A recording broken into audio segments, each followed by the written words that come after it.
সৈয়দ সাইদুল হক 242, হবিগঞ্জ 4। আপনার সময় 5 মিনিট। ধন্যবাদ মাননীয় স্পিকার। শুরু করিতেছি মহান আল্লাহর নামে, যিনি পরম করুণাময় এবং অত্যন্ত দয়ালু। মাননীয় স্পিকার, আমার বক্তব্যের শুরুতেই শ্রদ্ধা ভরে স্মরণ করছি হাজার বছরের শ্রেষ্ঠ বাঙালি বঙ্গবন্ধু শেখ মুজিবুর রহমান।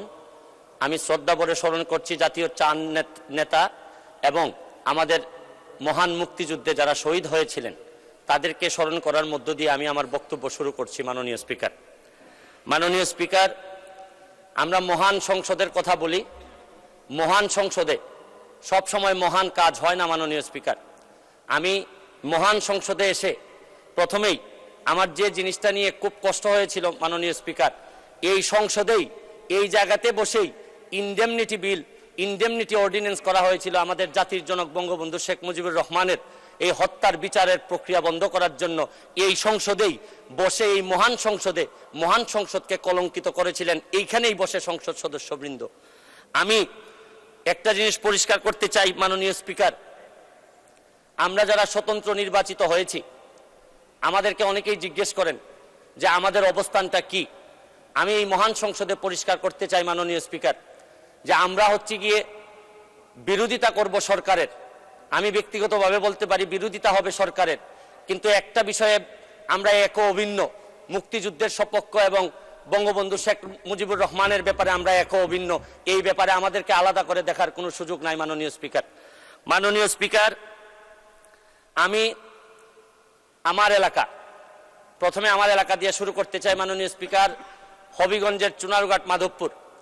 আমি দুঃখের সাথে বলতে চাই মাননীয় স্পিকার, বাংলাদেশের বিভিন্ন জায়গায় বঙ্গবন্ধুর নামে বিভিন্নভাবে স্থাপনা তৈরি হয়েছে, বড় বড় স্থাপনা, কিন্তু আমার এলাকায় এত দীর্ঘদিন যাবৎ আওয়ামী লীগ ক্ষমতায় থাকার পরেও এখন পর্যন্ত বঙ্গবন্ধু বা তার পরিবারের নামে একটা বড় স্থাপনাও তৈরি করা হয় নাই মাননীয় স্পিকার। আমি নিজে অল্প কয়েকটি ব্রিজ নিজের টাকা দিয়ে জননেত্রী শেখ হাসিনা এবং বঙ্গবন্ধুর নামে কয়েকটি ব্রিজ তৈরি করেছি এবং আমার এলাকার যারা কৃতি সন্তান ছিলেন তাদের নামে ব্রিজ তৈরি করেছি। আমাকে অনেকে বলেছেন যে আপনি টাকা পান কোথায়। আমার এলাকায় আমি বলছি যে আমি টাকা পাই কোথায় এটা জিজ্ঞেস করার আগে মাননীয় প্রধানমন্ত্রীকে জিজ্ঞেস করেন যে উনি বাংলাদেশের উন্নয়নের জন্য এত টাকা পান কোথায়। ইতিহাসের যে উন্নয়ন উনি করেছেন এইটা তো আগে বাংলাদেশের ইতিহাসে কখনো হয়নি। আমি একটা জিনিস বিশ্বাস করি, আপনার হৃদয়ে যদি দেশপ্রেম থাকে এবং আপনার রক্তের মধ্যে যদি বাংলাদেশের জন্য কিছু করার ইচ্ছা থাকে তাহলে টাকা কোনো সমস্যা হয় না মাননীয় স্পিকার। এটা প্রমাণ করেছেন আমাদের জননেত্রী শেখ হাসিনা, এটা প্রমাণ করেছেন যে চাইলেই এই দেশকে বহুদূর নিয়ে যাওয়া সম্ভব। মাননীয় স্পিকার, মাননীয় প্রধানমন্ত্রীর সাথে যখন আমার দেখা হয় উনি আমাকে বলেছিলেন, হেসে বলেছিলেন, তুমি তো ফেসবুকে মধ্য দিয়ে তুমি এমপি হয়ে গিয়েছো। আমি একটা জিনিস পরিষ্কার করতে চাই আজকে মাননীয় স্পিকার, যে আমি ফেসবুককে ব্যবহার করে হয়েছি, কিন্তু একটা জিনিস, বাংলাদেশটাকে যিনি ডিজিটাল বাংলাদেশে রূপান্তরিত করেছেন আর এইটার প্রোডাক্ট হচ্ছে গিয়ে আপনার ফেসবুক। এই ডিজিটাল বাংলাদেশ এবং স্মার্ট বাংলাদেশ যিনি তৈরি করেছেন এই বিবেচনা যদি আপনি করেন, কারণ ডিজিটাল বাংলাদেশ না করলে আমি ফেসবুকে 7 মিলিয়ন ফলোয়ার তৈরি করতে পারতাম না, তাহলে এই বিবেচনায় আপনি বলতেই পারেন যে আমি ফেসবুকের এমপি ঠিকই, কিন্তু আমাকে যিনি ফসল হিসাবে তুলেছেন এটা জননেত্রী শেখ হাসিনা আমাকে ফসল হিসাবে তুলেছেন। মাননীয় স্পিকার, এই ফেসবুককে ব্যবহার করে আমি অসঙ্গতির কথা বলেছি। এই ফেসবুককে ব্যবহার করে আমি ফুটবলে নিয়ে মানুষকে মাঠে নিয়ে গেছি এবং আমি মাদক মুক্ত সমাজ ব্যবস্থার কথা বলেছি। আমি একটা কথা বলতে চাই, আমি ধন্যবাদ জানাই সজীব ওয়াজেদ জয়, আমি ধন্যবাদ জানাই আমাদের জুনায়েদ আহমেদ পলক ভাইকে, যেভাবে এই কনসিস্টেন্টলি এই উন্নয়নটাকে ধরে নিয়ে যাচ্ছেন। আরে অনেকে আমি বক্তব্যতে শুনি বলেন যে আমরা ডিজিটাল বাংলাদেশ নির্মাণ করব। আমি তো বলি নির্মাণ হয়ে গেছে অনেক আগেই। এই ডিজিটাল বাংলাদেশের ফসল অলরেডি আমি এমপি হিসাবে এই মহান সংসদে অলরেডি চলে আসছি। মাননীয় স্পিকার, আমি আরেকটা জিনিস আপনাদেরকে বলতে চাই। অনেকেই বলেন যে স্বাধীনতার সপক্ষের সরকার থাকলে কি হয় আর স্বাধীনতার বিপক্ষের সরকার থাকলে কি হয়। আমি একটা জিনিস জিজ্ঞেস করতে চাই, আপনাদেরকে বলতে চাই, স্বাধীনতার সপক্ষের শক্তি যখন ক্ষমতায় থাকে তখন কি হয় হচ্ছে গিয়ে এলিভেটেড এক্সপ্রেসওয়ে হয়, সারা পৃথিবীর সাথে যুদ্ধ করে পদ্মা সেতু বানানো যায়। আপনি দেখেন এই রূপপুর পারমাণবিক কেন্দ্র বানানো যায়, টানেল বানানো যায়, মেট্রো রেল বানানো যায়।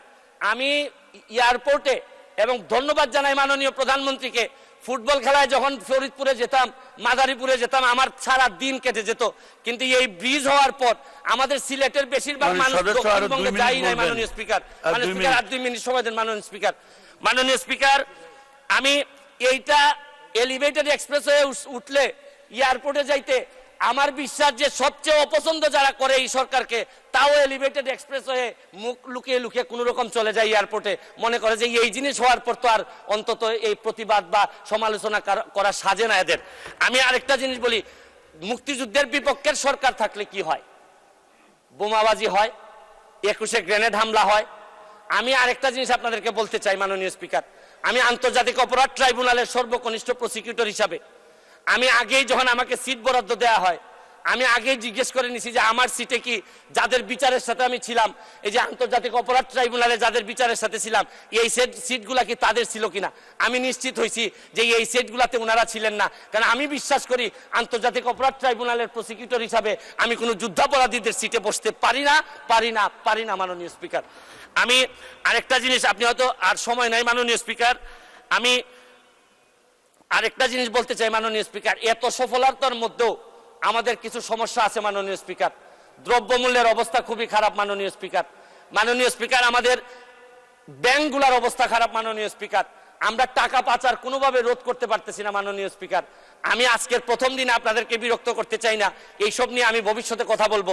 তবে একটা কথা মাননীয় স্পিকার বলে শেষ করতে চাই, মাননীয় প্রধানমন্ত্রীর, আমি সৌভাগ্য না দুর্ভাগ্য জানি না, একেবারে সামনেই পড়ছে আমার সিটটা মাননীয় স্পিকার।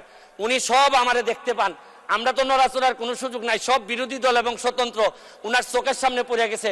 আমরা সংসদের বাইরেও নড়তে পারবো না, ভিতরেও পারতেছি না। তবে আমি ভয় পাই মাননীয় প্রধানমন্ত্রীর পিছনে যারা বসছেন তারা তো সকল ক্ষমতার উৎস, তাদেরকে মাননীয় প্রধানমন্ত্রী সবসময় হয়তো চোখে দেখতে পারেন না। তবে আমার বিশ্বাস মাননীয় প্রধানমন্ত্রী আমাদেরকে যেভাবে দেখবেন, পিছনে যারা আছে এদেরকে যদি একটু চেক করেন তাহলে। 1 মিনিট। ধন্যবাদ মাননীয় স্পিকার। ধন্যবাদ।